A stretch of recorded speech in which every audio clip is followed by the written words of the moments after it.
वहीं दिल्ली की रेखा गुप्ता सरकार ने यमुना नदी की सफाई के लिए कमर कस ली है और इसी के तहत दिल्ली के प्रमुख नालों में युद्ध स्तर पर सफाई अभियान चलाया जा रहा है। इसी कड़ी में आज मशीनों से वजीराबाद नाले की सफाई की जा रही थी। उसी बीच अचानक सीएम रेखा गुप्ता, पीडब्ल्यूडी मंत्री प्रवेश वर्मा और उपराज्यपाल वीके सक्सेना के साथ मौके पर पहुंच गए। अचानक सीएम के पहुंचने से नाला सफाई में जुटे अधिकारियों और कर्मचारियों में हड़कंप मच गया। इस दौरान सीएम रेखा गुप्ता ने मौके पर मौजूद बाढ़ एवं सिंचाई विभाग के अधिकारियों से सफाई के बारे में सवाल जवाब भी किए। आपको बता दें कि दिल्ली सरकार ने यमुना नदी की सफाई को अपनी प्राथमिकताओं में शामिल किया है। गुरुवार को उपराज्यपाल वीके सक्सेना, मुख्यमंत्री रेखा गुप्ता और मंत्री प्रवेश वर्मा ने यमुना के वजीराबाद क्षेत्र का दौरा किया, जहां पर उन्होंने सफाई अभियान का जायजा लिया और इस दौरान अधिकारियों से उन्हें सफाई की स्थिति और प्रक्रिया के बारे में विस्तार से जानकारी दी। साथ ही उन्होंने यमुना में गिरने वाले नालों का भी निरीक्षण किया है।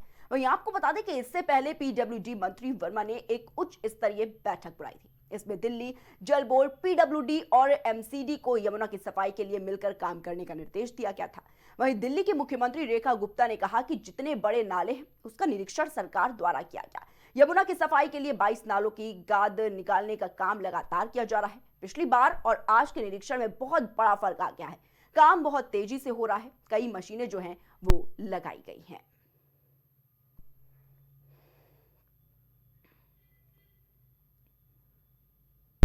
बांग्लादेश के बढ़ते कारनामों को देखते हुए भारत ने बांग्लादेश पर आर्थिक सर्जिकल स्ट्राइक कर दी। दरअसल बांग्लादेश का सारा हुक्का पानी भारत के भरोसे ही है। हर छोटी बड़ी चीज के लिए बांग्लादेश भारत पर निर्भर है, जिससे बिजली, पेट्रोलियम जैसी जरूरी चीजें हो या उसे आर्थिक रूप से समृद्ध बनाने वाली गारमेंट इंडस्ट्रीज, जिसके लिए कपास और अन्य साजो सामान उसे भारत से मिलता है। किसी प्राकृतिक आपदा और अन्य मुसीबत में पड़ने से सबसे ज्यादा मदद भी भारत से ही मिलती रही है। लेकिन शेख हसीना सरकार का तख्ताओ पलट करके काबिज हुए कट्टरपंथियों ने भारत के प्रति अपनी नफरत को जग जाहिर कर दिया।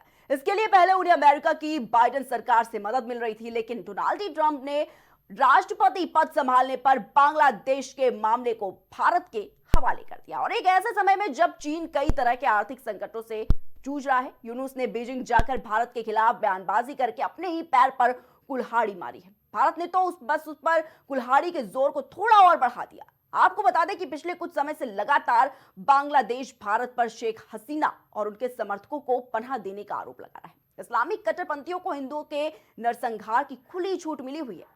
कई बार ऐतराज जताने के बाद भी स्थितियां सुधरने के बजाय भारत विरोधी भावनाओं को और हवा दी जा रही है। भारत के खिलाफ पाकिस्तान और चीन से संबंध साधने के लिए मोहम्मद यूनुस दोनों देशों का दौरा कर चुके हैं। चीन पहुंचकर पूर्वोत्तर भारत पर सीधी टिप्पणी और फिर खुद को समुद्र का एकमात्र गार्जियन बताकर उन्होंने भारत को यह सोचने पर मजबूर कर दिया कि अब सर के ऊपर पानी जा रहा है। भारत पहले से ही सिलीगुड़ी कॉरिडोर, जिसे चिकन नेक के नाम से जाना जाता है, नजदीक बांग्लादेश में एक एयरपोर्ट डेवलप करने के लिए चीन पाकिस्तान को आमंत्रित करने से खाया हुआ था। यह क्षेत्र भारत के लिए बेहद ही रणनीतिक महत्व रखता है। जाहिर है कि बांग्लादेश की गलतियों का घड़ा भर चुका है और ऐसे में भारत के बांग्लादेश पर आर्थिक सर्जिकल स्ट्राइक बांग्लादेश के लिए नई और बड़ी मुश्किलें पैदा करने वाली है। उम्मीद की जा सकती है कि बांग्लादेश पूर्व में पाकिस्तान की ऐसी हरकतों के नतीजों से सबक लेगा और शांत हो जाएगा। बाकी अल्लाह खैर।